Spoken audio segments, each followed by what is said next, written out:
Brian McNichols here. I'm outside of the National Museum of African American History and Culture that just opened about 2 weeks ago. It is the latest Smithsonian museum. It is all about African American history and culture. The first highlight of the museum is its design.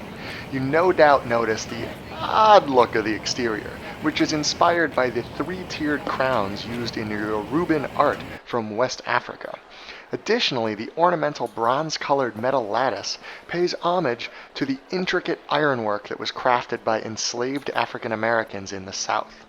The core of the building is where the exhibits are, making the walkways near the exterior open and airy. There are also breaks in the latticework that provide very nice views, when it's not so drab, that is. It is very busy. It is a rainy Saturday at 10 in the morning. I'm here on the mall. There are people everywhere coming in. We had to get timed passes to do this. If you don't have a timed entry pass, which are currently all gone for months ahead of time, you have to wait in lines like this and hope that somebody coming has some extra passes that you can use. When you get in, the absolute first place you should head is the lower concourse levels, which contain the story of African Americans from slave ships through the election of President Barack Obama.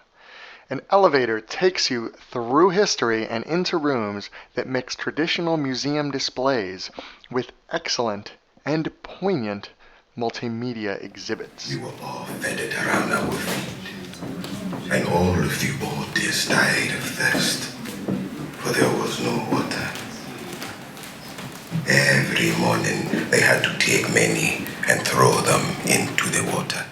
The next section opens into larger spaces, full of artifacts and more. And up drive two strange white men in the buggy. They hitch their horses and come in the house.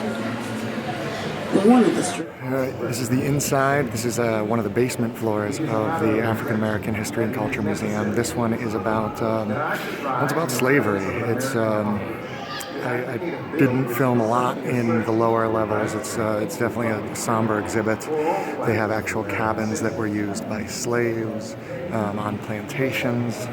Lots of videos.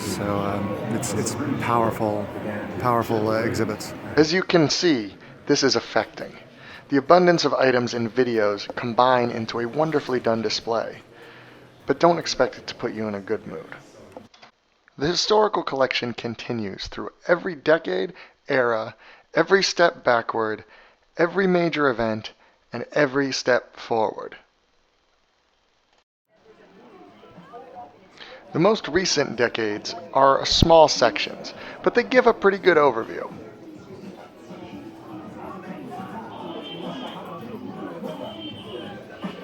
It's like a jungle sometimes. It makes me wonder how I keep it going under. Oh yeah, and Oprah.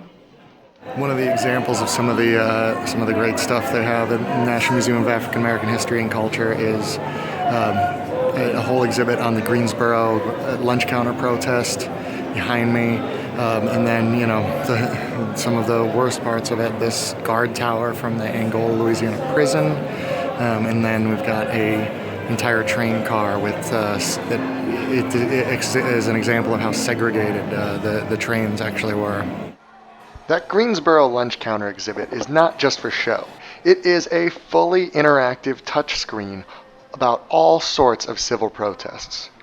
In fact, highlight number 3 is interactivity, which peaks on the second floor where there are touchscreens galore, and this hilarious and technologically impressive step dancing exhibit.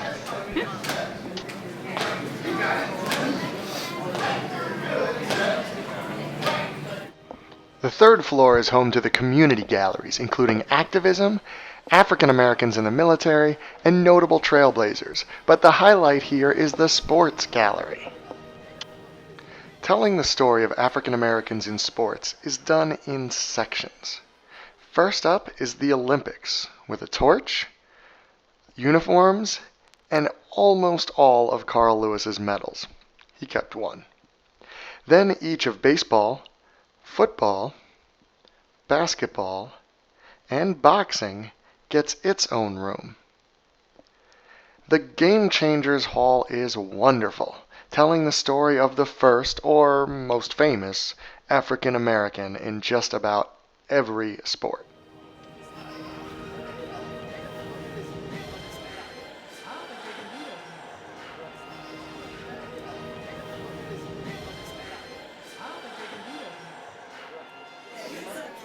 The top floor, level 4, is home to the Culture Galleries, which is all about expression in art, theater, television, and film.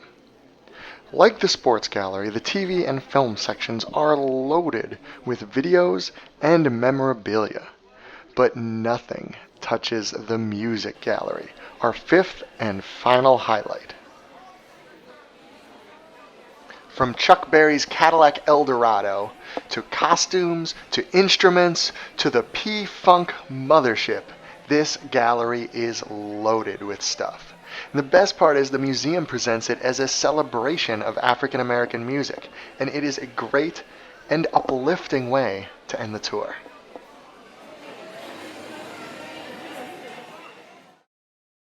But our tour isn't quite over yet, because we have a bonus highlight! The food at the Sweet Home Cafe. The food court at the museum focuses on Southern food, and it is pretty darn good. Let's listen to me stumble through it. So this is the Sweet Home Cafe, the food court of the National Museum of African American History and Culture. That is a long name. It is still decorated with lots of important cultural pieces. The food is kind of a mix of Southern food and just good food. I've got the barbecue brisket sandwich with jalapeno peach chutney, I think. It's actually really good. They have lots of stuff. They have turkey, they have gumbo. It's a really good place to eat, which now makes 2 on the mall with the American Indian Museum. So that's enough rambling out of me. It was a long day. This is a great museum of both the good and the bad parts of African American life. It should be towards the top of your list to visit when you're in Washington, D.C. Thanks for watching.